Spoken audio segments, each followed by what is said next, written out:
नमस्कार नमस्कार नमस्कार. Welcome to the world of knowledge MRs.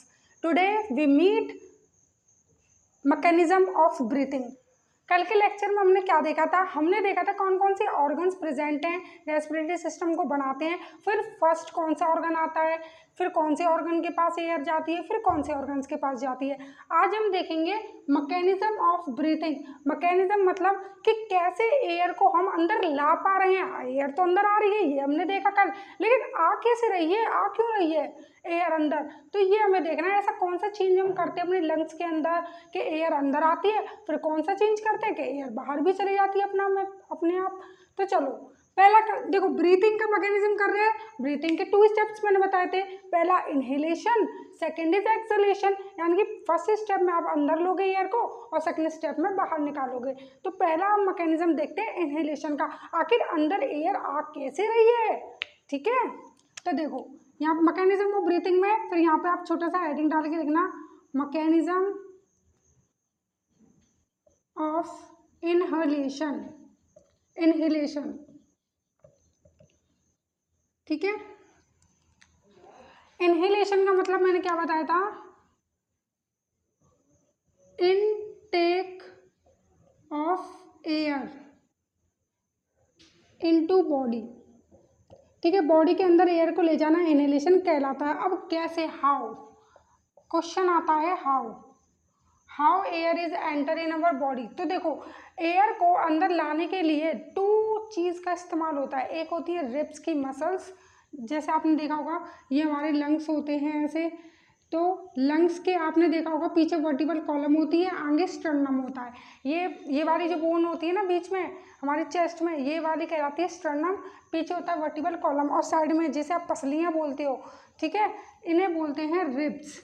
तो ये ऐसे करके लंग्स को क्या करती है, कवर करती हैं यूं,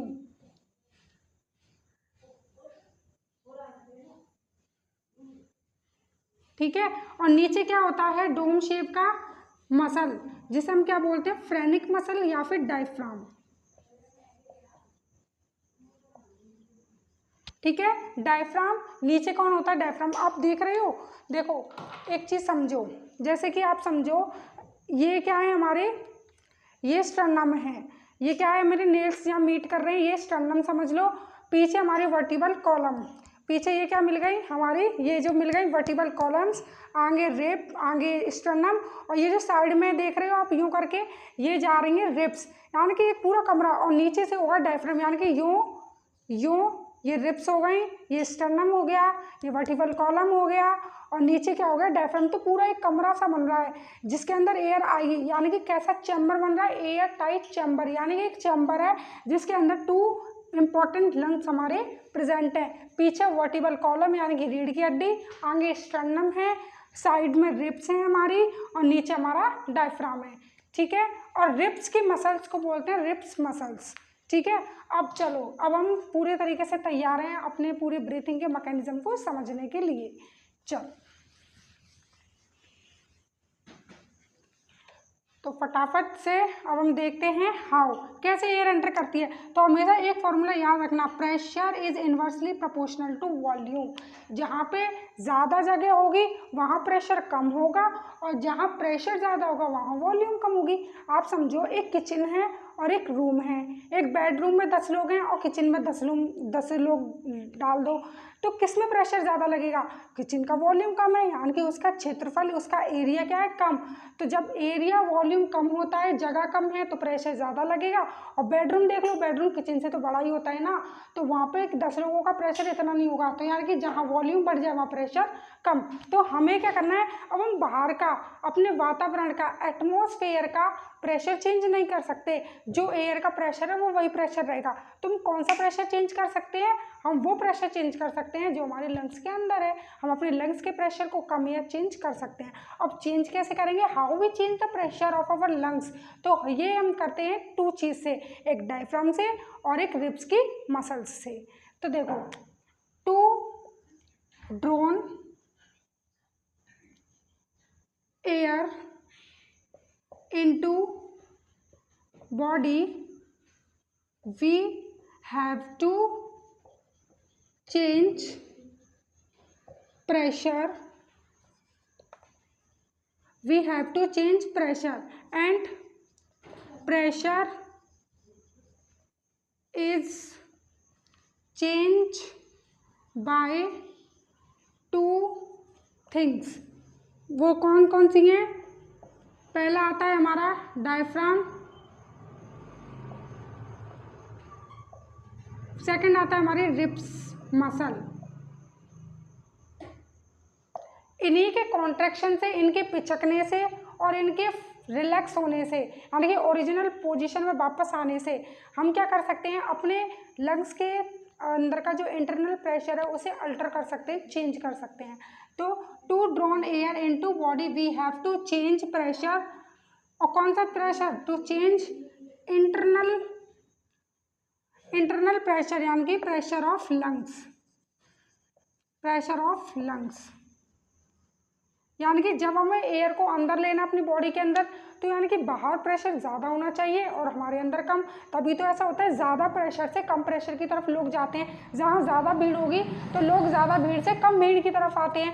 यानी कि कोई भी चीज़ कहाँ से कहाँ आना पसंद करती है, ज़्यादा से कम की तरफ, ज़्यादा दाब से कम दाब की तरफ। समझ में आ रहा है? तो एयर का, एटमॉस्फेयर का, हम अर्थ का प्रेशर चेंज नहीं कर सकते, but we change the pressure, internal pressure. हम लंग्स का, अपनी बॉडी का प्रेशर चेंज कर सकते हैं बाय टू थिंग्स। पहला आता है डायफ्राम और फिर आता है हमारे रिब्स की muscles.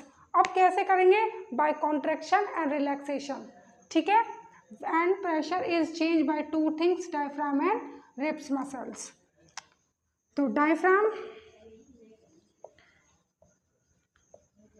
and ribs muscles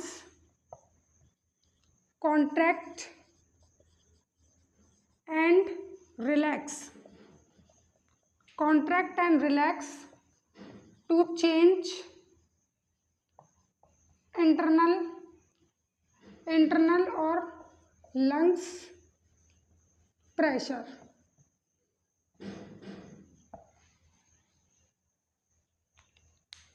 okay, अब आप इतना नोट करो, फिर हम सीधे कहाँ पे पहुँचेंगे, अपने रिब्स मसल और डायफ्राम के कॉन्ट्रैक्शन पे। यानी कि हम देखेंगे कैसे चेंज करना है। मैंने ये तो बता दिया कौन चेंज करवाएगा, डायफ्राम और रिब्स मसल्स। ठीक है, नोट करो। चलो, अब हम पूरी तरीके से रेडी हैं, पूरी तरीके से प्रॉपर हैं अपने मैकेनिज्म को समझने के लिए। कौन सा वाला? पहले इनहेलेशन वाला, क्योंकि पहले एयर को अंदर तो लाओ, बाहर तो निकल जाएगी। देखो, फर्स्ट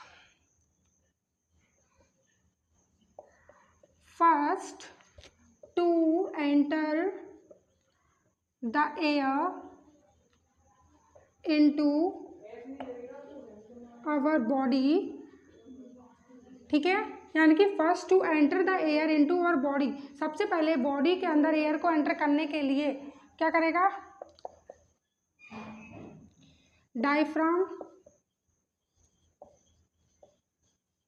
डायफ्राम, सेकंड आता है हमारा रिब्स मसल।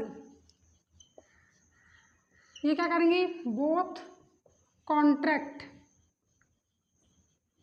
का मतलब होता है पिचकना, सिकुड़ेंगी। मतलब डायफ्राम हमारा कैसा होता है, अब समझिए। डायफ्राम है हमारा डोम शेप का, तो डोम शेप से ये कैसा हो जाएगा? ऐसे फ्लैट।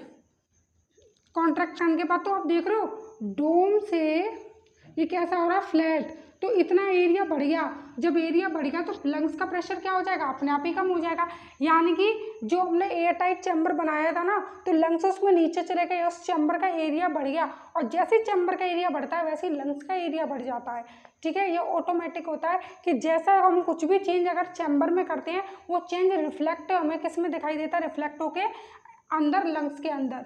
तो देखो, डायफ्राम नीचे गया, फ्लैट हो गया, यानी कि डोम शेप से कैसा शेप हो गया? फ्लैट।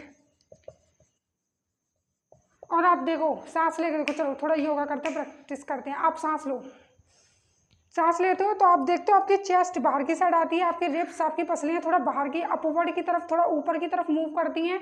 तो ये ऊपर की तरफ मूव कर रही हैं, यानी कि ऊपर की तरफ मूव कर रही हैं, यानी कि आगे पीछे का एरिया बढ़ा रही हैं। और डायफ्राम ऊपर नीचे का एरिया बढ़ा रहा है, यानी कि आगे पीछे ऊपर नीचे सब तरफ से एरिया क्या हो रहा है, वॉल्यूम क्या हो रहा है, बढ़ रहा है। जब वॉल्यूम इंक्रीज होता है तो प्रेशर क्या होगा, डिक्रीज। मैंने अभी बताया था pressure inversely proportional to volume. तो ये कॉन्ट्रैक्ट करेंगी और by the contraction volume is increase, volume is increase of lungs, lungs का वॉल्यूम क्या कर जाएगा, increase.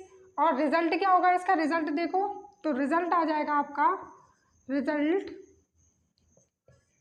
Atmospheric air enter into body. तो मैकेनिज्म ऑफ ब्रीथिंग समझ में आ गया ना, क्या होगा, तो बॉडी के अंदर एयर को लाने के लिए डायफ्राम और रिब्स दोनों एक साथ कांटेक्ट करेंगे।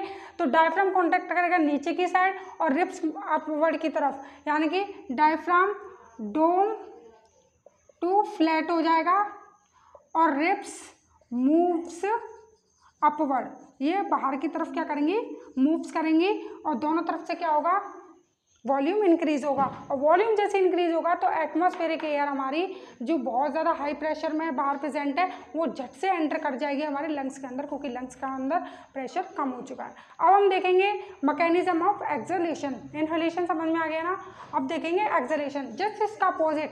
इसमें हमने क्या करा है, प्रेशर को कम करा है, अब एयर को बाहर निकालना है, यानी कि एटमॉस्फेयर के मुकाबले, वातावरण के मुकाबले अंदर का इतना प्रेशर ज़्यादा कर दो, क्योंकि मैंने बताया अभी ज़्यादा से कम प्रेशर की तरफ कोई चीज़ मूव करती, तो लंग्स का इतना प्रेशर बढ़ा दो जो एटमॉस्फेयर के एयर से ज़्यादा हो, तो अपना एयर क्या कर जाएगी, मूव्स आउटवर्ड।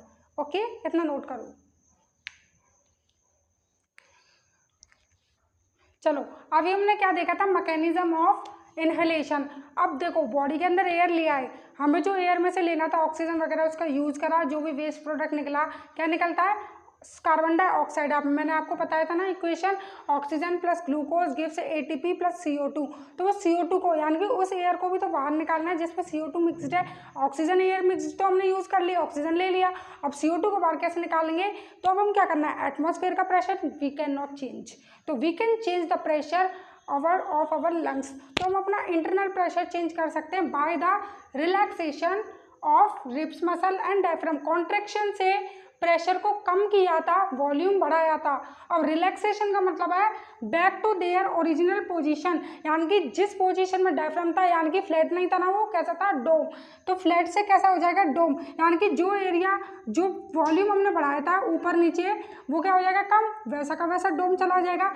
और रिब्स मसल जो ऊपर की साइड मूव हुई थी आगे पीछे का एरिया बढ़ाने के लिए, वो क्या करेंगे, इनवर्ड, इनवर्ड यानी कि अंदर, यानी कि डाउनवर्ड, नीचे की तरफ क्या करेंगी, मूव करेंगी। देखो आप सांस लो, ऊपर आती है चेस्ट, सांस छोड़ो तो नीचे जाती है चेस्ट, यानी कि रिब्स मसल्स क्या कर रही हैं, डाउनवर्ड मूवमेंट कर रही हैं। तो ये डाउनवर्ड जा रहा है यानी कि ओरिजिनल पोजीशन में, यानी कि रिलैक्सेशन होने पर क्या होगा, प्रेशर बढ़ेगा, वॉल्यूम घटेगा, और प्रेशर बढ़ने पर क्या हो जाएगी, air expel out from the body, body से एयर बाहर निकल जाएगी। अगर आपको कोई डाउट हो तो you can ask from chat section. Thank you.